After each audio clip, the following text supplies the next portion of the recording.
Hello friends, welcome back to my channel. നമുക്ക് ഇന്നൊരു tasty ആയിട്ടൊരു മുരിങ്ങക്കായ കറി തയ്യാറാക്കിയാലോ. ആദ്യമായിട്ട് എൻ്റെ ചാനൽ കാണുന്നതെങ്കിൽ സബ്സ്ക്രൈബ് ചെയ്യാൻ മറക്കരുത്. കൂടെയുള്ള ബെൽ ബട്ടണും കൂടി അമർത്തിയാൽ ഞാനിടുന്ന വീഡിയോസ് നിങ്ങൾക്ക് ലഭിക്കും. അപ്പോൾ ഇതാ കുക്കറിൽ ഞാനിതാ ഒരു അര കപ്പ് അല്ലെങ്കിൽ ഒരു പിടി മതി പരിപ്പിട്ട് കൊടുക്കുന്നുണ്ട്. പച്ചമുളക്, തക്കാളി ഇട്ട് കൊടുക്കാം.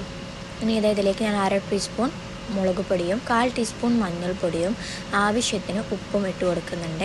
ഇത് വേവിക്കാൻ ആവശ്യമായിട്ടുള്ള വെള്ളം കൂടിയും ചേർത്ത് ഒരു 4 വിസിൽ അടിച്ചെടുക്കാം. അപ്പോൾ നമ്മൾ പരിപ്പെല്ലാം വെന്തിട്ടുണ്ട്. അപ്പോൾ ഇതിലേക്ക് കട്ട് ചെയ്ത് വെച്ചിട്ടുള്ള മുരിങ്ങക്കായ കൂടി ഇട്ട് കൊടുത്ത് ഒരു വിസിൽ അടിച്ചെടുക്കാം, അല്ലെങ്കിൽ ഒരു 15 മിനിറ്റ് കുക്ക് ചെയ്തെടുത്താലും മതി. ഞാനിപ്പോൾ ഇത് വിസിൽ അടിച്ചെടുത്തിട്ടുണ്ട്, ഒരു വിസിൽ അടിച്ചിട്ടുള്ളൂ. ഇനി ഇതിലേക്ക് അരമുറി തേങ്ങ അരച്ചത് ഒഴിച്ച് കൊടുക്കുന്നുണ്ട്. തേങ്ങ നന്നായിട്ട് തിളച്ച് വരുമ്പോൾ നമുക്ക് ഇതിലേക്ക് വേണ്ട വറവ് തയ്യാറാക്കാവുന്നതാണ്. ഇനി ഞാനൊരു ചെറിയൊരു ബൗളിലേക്ക് എണ്ണ ഒഴിച്ചിട്ടുണ്ട്. എണ്ണ ചൂടായിട്ട് വരുമ്പോൾ ഇതിലേക്ക് അല്പം കടുകും കറിവേപ്പിലയും ചെറിയുള്ളി വേണമെന്നില്ല കേട്ടോ, ഓപ്ഷനിലാണ്. അപ്പോൾ അതും കൂടി ഇട്ട് കൊടുത്തിട്ട് ഒരു ബ്രൗൺ ഷെയ്ഡാകുമ്പോൾ നമുക്ക് തയ്യാറാക്കി വെച്ചിട്ടുള്ള കറിയിലേക്ക് ഒഴിച്ചു കൊടുക്കാം. അപ്പോൾ ഒരു പ്രത്യേക ഫ്ലേവർ തന്നെ നമുക്ക് ലഭിക്കും കേട്ടോ. അപ്പോൾ വീഡിയോ ഇഷ്ടപ്പെട്ടാൽ സബ്സ്ക്രൈബ് ചെയ്യാൻ മറക്കരുത്. എല്ലാവരും ട്രൈ ചെയ്ത് നോക്കുക. വളരെ സിമ്പിളാണ്. നമുക്കൊരു 10-15 മിനിറ്റ് കൊണ്ട് നമുക്ക് വളരെ എളുപ്പത്തിൽ ഇത് തയ്യാറാക്കാനായിട്ട് സാധിക്കും. അപ്പോൾ താങ്ക് യു.